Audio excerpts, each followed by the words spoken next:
这是一把旷世宝刀，由一代著名刀匠所铸。宝刀由千年玄铁所打造，再加上千年古井的洪水冶炼而成。刀身金光闪闪，亮如明镜，刀刃十分锋利，手起刀落间无人生还。它能轻松斩断所有刀剑，无数人慕名而来，就是为了拿到这把黄龙宝刀。电影开始在北方一个小村落，这里有一口神秘的千年古井。月圆之夜，井水泛红，涌出的井水可以用来冶炼百战宝刀，威力无穷。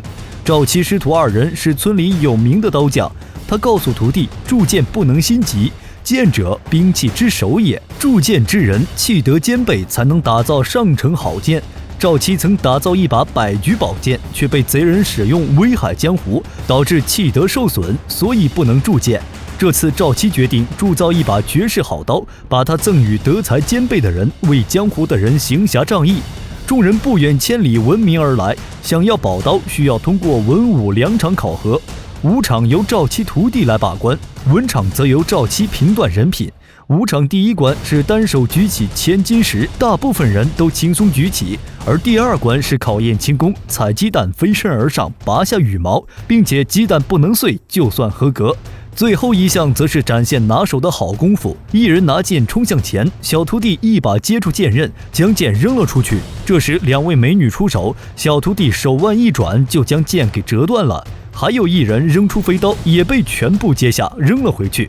这时庄青一袭白衣出现，庄青天资聪慧，力战群雄，无论是力气还是轻功，庄青都胜过众人。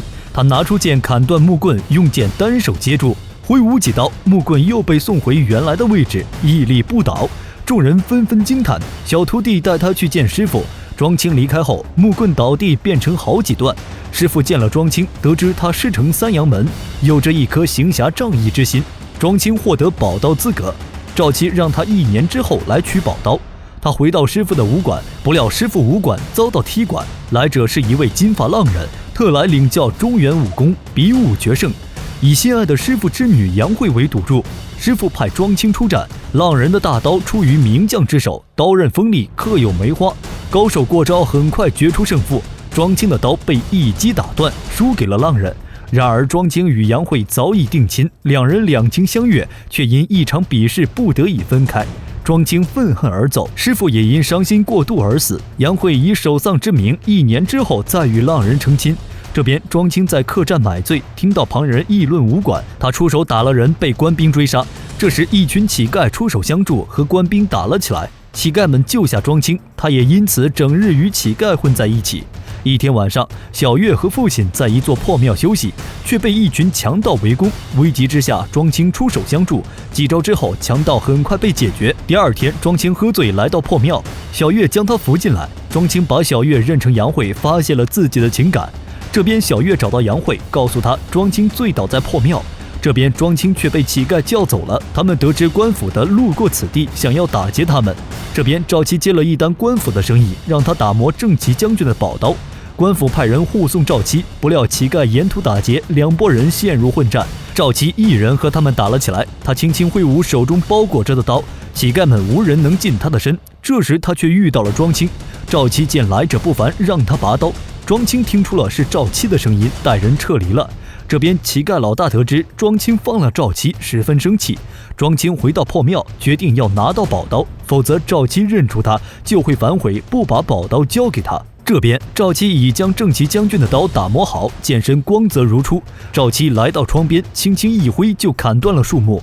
他将刀收回刀鞘中，交给徒弟一封信，让他把刀送回，顺便把信送给少林寺的凌空。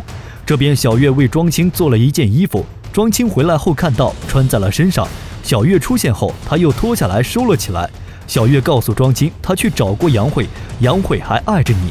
庄青不愿再提往事，小月鼓励他振作起来。两人在破庙休息，这边的徒弟将赵七的信送到少林寺凌空手中。信中赵七说自己将刀铸好之日，死期也将至。他希望用自己的死换来用刀之人的痛改前非，希望空灵能照顾自己的徒弟。徒弟听到后立刻跑去要救师傅。几番遭遇后，庄青已不复当初，取刀时期已到。赵七知道男主心性已变，而庄青怕他反悔，迫切追问宝刀在哪儿。赵七带他来到井边，等待井水上涌，宝刀就铸造好了。这时电闪雷鸣，古井涌出红色的水，黄龙宝刀已成。赵七将刀交给庄青，庄青问他此刀可是独一无二。赵七说无出其右。男主为了不让更好的刀出世，毅然杀掉赵七。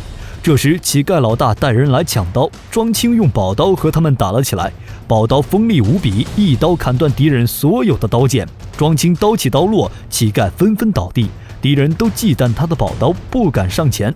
庄青旋转刀柄，手起刀落，招式干净利落，很快将乞丐打倒。这时乞丐老大拿着自己的刀冲了上去，庄青一把抓住老大的刀，老大也一个转身控制住他。庄青挣脱后挥出一刀后，乞丐老大转身，庄青收回宝刀离开后，乞丐老大倒下了。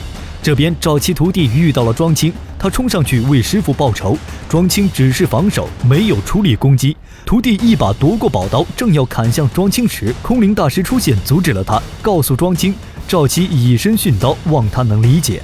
这边杨慧祭拜家父，庄青出现了，两人再次相遇，有许多难言之隐。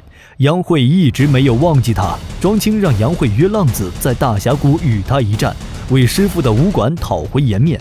这边杨慧和浪子约定的婚期已到，杨慧告诉浪子明日大峡谷庄青要与他一战。杨慧请求浪子放过庄青，今晚就兑现承诺。第二天，金发浪子来应战，庄青也换回了从前的一袭白衣。这边杨慧约小月在林中，杨慧告诉小月自己欠他一个夫妻之情，他知道小月爱慕庄青，祝福他们在一起。小月说庄青心里还有你。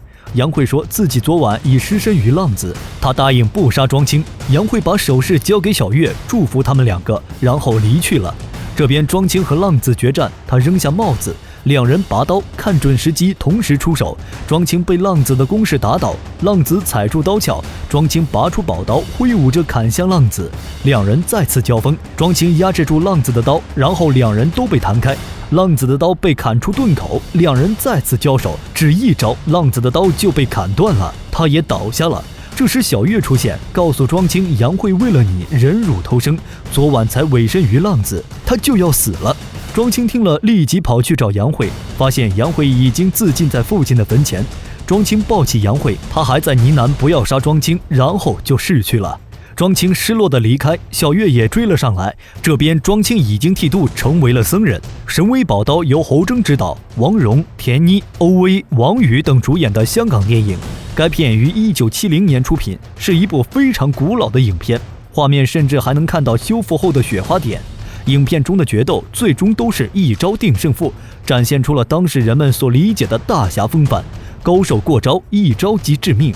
而再厉害的高手都逃不过一个情字，男主为情所困，不断堕落，最终也因情生恨，杀了浪子，遁入空门。影片很有个人风格，剧情简单不拖拉，却展现了一个天才少年的侠义人生。那么大家还知道哪些令人印象深刻的大侠？欢迎大家打在评论区和大家一起讨论。好了，今天的武器介绍就到这里了，想了解更多记得关注加一哟。阿斗说片，天天见，明天我们不见不散。